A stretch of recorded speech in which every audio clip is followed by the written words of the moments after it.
अखण्डमण्डलाकारं व्याप्तं येन चराचरं तत्पदं दर्शितं येन तस्मै श्री गुरवे नमः। अज्ञानतिमिरान्धस्य ज्ञानाञ्जनशलाकया चक्षुरुन्मीलितं येन तस्मै श्री गुरवे नमः। गुरुर्ब्रह्मा गुरुर्विष्णुः गुरुर्देवो महेश्वरः गुरुरेव परं ब्रह्मा तस्मै श्री गुरवे नमः। स्थावरं जङ्गमं व्याप्तं यत्किञ्चित् सचराचरं तत्पदं दर्शितं येन तस्मै श्री गुरवे नमः। चिन्मयं व्यापि यत्सर्वं त्रैलोक्यं सचराचरं तत्पदं दर्शितं येन तस्मै श्री गुरवे नमः। सर्वश्रुतिशिरोरत्न विराजितपदाम्बुजः वेदान्ताम्बुजसूर्यो यः तस्मै श्री गुरवे नमः। चैतन्य शाश्वत शान्तः व्योमातीतो निरञ्जनः बिन्दुनादकलातीतः तस्मै श्री गुरवे नमः। ज्ञानशक्तिसमारूढः तत्त्वमाला विभूषितः भुक्तिमुक्तिप्रदाता च तस्मै श्री गुरवे नमः। अनेकजन्म सम्प्राप्त कर्मबन्धविदाहिने आत्मज्ञानप्रदानेन तस्मै श्री गुरवे नमः। शोषणं भवसिन्धोश्च ज्ञापनं सारसम्पदः गुरोपादोदकं सम्यक् तस्मै श्री गुरवे नमः। न गुरोरधिकं तत्त्वं न गुरोरधिकं तपः तत्त्वज्ञानात् परं नास्ति तस्मै श्री गुरवे नमः। मन्नाथ श्री जगन्नाथः मद्गुरु श्री जगद्गुरुः मदात्मा सर्वभूतात्मा तस्मै श्री गुरवे नमः। गुरुरादिरनादिश्च गुरो परमदैवतं गुरो परतरं नास्ति तस्मै श्री गुरवे नमः। त्वमेव माता च पिता त्वमेव त्वमेव बन्धुश्च सखा त्वमेव त्वमेव विद्या द्रविणं त्वमेव त्वमेव सर्वं मम देव देव त्वमेव सर्वं मम देव देव। वेदव्यासस्तोत्रम्। व्यासाय विष्णुरूपाय व्यासरूपाय विष्णवे नमो वै ब्रह्मनिधये वासिष्ठाय नमो नमः। ॐ वासुदेवाय नमः। ॐ जगन्नाथाय नमः। ॐ पाराशर्याय नमः। ॐ तपोधनाय नमः। ॐ वेदाङ्गतत्त्वज्ञाय नमः। ॐ पुराणपुरुषोत्तमाय नमः। ॐ वेदाधाराय नमः। ॐ वेदगम्याय नमः। ॐ मूलवेदविभाजकाय नमः। ॐ दिव्ययोगासनारूढाय नमः। ॐ योगपट्टलसत्कटये नमः। ॐ श्रीमते नमः। ॐ कोटिमन्मथसुन्दराय नमः। ॐ पुराणर्षये नमः। ॐ पुण्यऋषये नमः। ॐ प्रद्युम्नाय नमः ॐ वरदेवतायै नमः ॐ अनन्तवीर्याय नमः ॐ अनन्तश्रिये नमः ॐ अनन्ताङ्गशयाय नमः ॐ विभवे नमः ॐ अनन्तादित्यसङ्काशाय नमः ॐ अनन्तशीर्षाय नमः ॐ स्वभावयुजे नमः ॐ अनिरुद्धाय नमः ॐ लोकभद्रे नमः ॐ लोकातीताय नमः ॐ सदां गुरवे नमः ॐ विश्वयोनये नमः ॐ विश्वरूपाय नमः ॐ विश्वचेष्टाप्रदायकाय नमः ॐ प्रभवे नमः ॐ सङ्कर्षणाय नमः ॐ सुरानन्दाय नमः ॐ कमलापतये नमः ॐ अच्युताय नमः ॐ नारायणाय नमः ॐ हरये नमः ॐ कृष्णाय नमः ॐ केशवाय नमः ॐ केशिसूदनाय नमः ॐ महाधनाय नमः ॐ परानन्दाय नमः ॐ गोविन्दाय नमः ॐ भक्तवत्सलाय नमः ॐ वरेण चर्मदीप्ताङ्गाय नमः ॐ इन्द्रनीलसमद्युतये नमः ॐ ऋषिकेशाय नमः ॐ महाबाहवे नमः ॐ प्राङ्गंसाय नमः ॐ अमितविक्रमाय नमः ॐ पद्मनाभाय नमः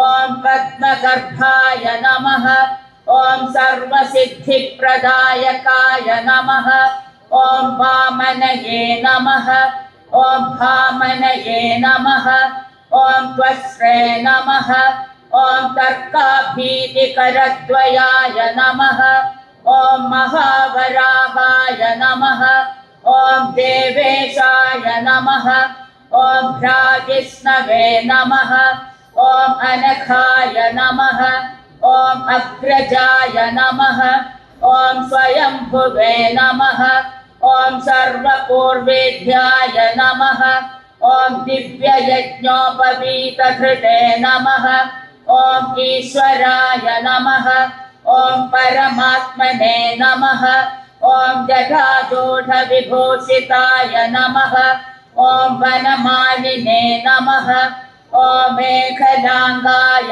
नमः ॐ अनाद्यज्ञानभञ्जनाय नमः ॐ कम्बुग्रीवाय नमः ॐ वृत्तबाहवे नमः ॐ पद्मपत्राय देक्षणाय नमः ॐ नारसिंहवपुषे नमः ॐ श्रीमते नमः ॐ अजाय नमः ॐ अनन्दाधिकाय नमः ॐ प्रभवे नमः ॐ महोदधिशयाय नमः ॐ विष्णवे नमः ॐ विश्वव्यापिने नमः ॐ जनार्दनाय नमः ॐ परद्धये नमः ॐ प्राणदाय नमः ॐ सौम्याय नमः ॐ वासिष्ठान्मयसम्भवाय नमः ॐ जगत्स्रष्टे नमः ॐ जगत्त्रात्रे नमः ॐ विश्वसंहारकारकाय नमः ॐ अघोत्सजाय नमः ॐ अव्ययाय नमः ॐ साक्षिणे नमः योगीश्वराय नमः ॐ उरुक्रमाय नमः ॐ वेदव्यासाय नमः ॐ महाबोधाय नमः ॐ मायातीताय नमः ॐ जगन्मयाय नमः ॐ वसुजानन्दनाय नमः ॐ भद्रे नमः ॐ मुकुन्दाय नमः ॐ मुनिसेविताय नमः ॐ द्वैपायनाय नमः ॐ देवगुरवे नमः ॐ भगवते नमः ॐ बादरायणाय नमः. गुरुपादुका स्तोत्रम्. अनंत संसार समुद्रतार नौकायिताभ्यां गुरुभक्तिदाभ्यां वैराग्य साम्राज्यपूजनाभ्यां नमो नमः श्री गुरुपादुकाभ्यां नमो नमः श्री गुरुपादुकाभ्यां कवित्ववाराशिनि शाकराभ्यां दौर्भाग्यदावाम्बुधमालिकाभ्यां दूरीकृतानम्रविपत्ततिभ्यां नमो नमः श्री गुरुपादुकाभ्यां नमो नमः श्री गुरुपादुकाभ्यां नताययोऽसि पतितां समीयुः कदाचिदप्याशु दरिद्रवर्याः मोकाश्च वाचस्पतितां हिताभ्यां नमो नमः श्री गुरुपादुकाभ्यां नमो नमः श्री गुरुपादुकाभ्यां नानेकनेकाशपदामृताभ्यां नानाविमोहादिनिवारिकाभ्यां नमज्जनाभीष्टकटिप्रदाभ्यां नमो नमः श्री गुरुपादुकाभ्यां नमो नमः श्री गुरुपादुकाभ्यां कृपालिमौले व्रजरत्नकान्ति सरिद्विराजच्छशकन्यकाभ्यां त्रिभत्वदाभ्यां नतलोकपङ्क्तेः नमो नमः श्री गुरुपादुकाभ्यां नमो नमः श्री गुरुपादुकाभ्यां पापान्धकारार्थपरम्पराभ्यां तावत्त्रयाहीन्द्रखगेश्वराभ्यां जाड्याभिसंशोषणवाडवाभ्यां नमो नमः श्री गुरुपादुकाभ्यां नमो नमः श्री गुरुपादुकाभ्यां समाधिषट्कप्रदवैभवाभ्यां समाधिदानव्रतदीक्षिताभ्यां रमाधवाङ्घ्रिस्थिरभक्तिदाभ्यां नमो नमः श्री गुरुपादुकाभ्यां नमो नमः श्री गुरुपादुकाभ्यां स्वार्थपराणामखिलेशदाभ्यां स्वाहा सहायाच्चधुरन्धराभ्यां स्वागाच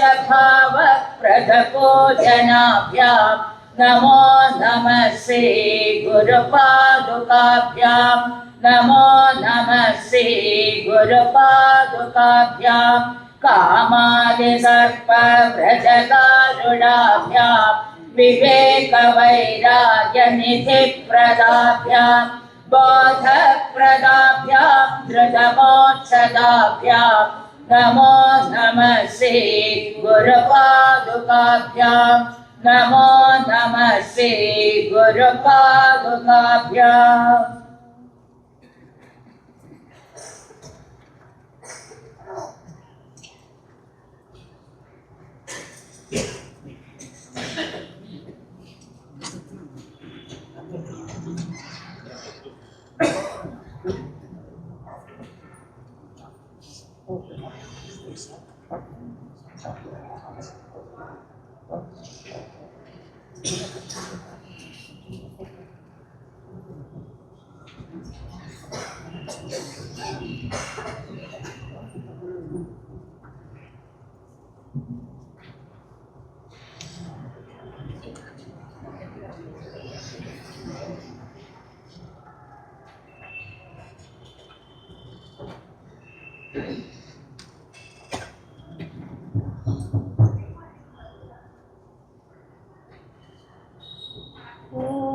न तत्र सूर्यो भाति न चन्द्रतारकं हेमाभिर्यतो भाति कुतोऽयमग्नि तमेव भान्तमस्य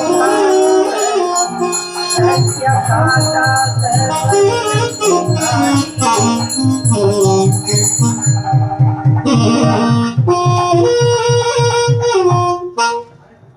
Hari Om.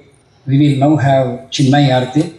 I request Srimati and Sri Shashank, Sri Karthik and Srimati Ranjita Pardivelu to please perform the Chinmay Arati.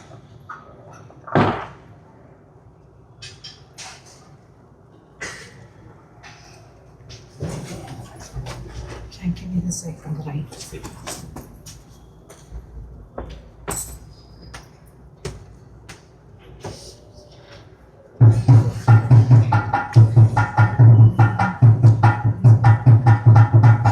आरती श्री चिन्मय सद्गुरु की दिव्य रूप मूर्ति करुणा की आरती सद्गुरु की चरणों में उनके शांति समाये शरणागत की राति बिताए पाप ताप संताप हरण की आरती श्री चिन्मय सद्गुरु की आरती सद्गुरु की वेद उपनिषद गीता गाया धर्म सनातन फिर से जगाया शुद्ध नीति शंकर की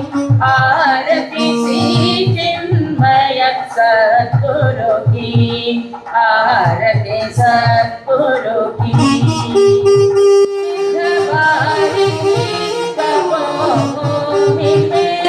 नित्य विराजे गुरु हमारे भक्त हृदय आनंद स्रोत की आरती श्री चिन्मय सद्गुरु की आरती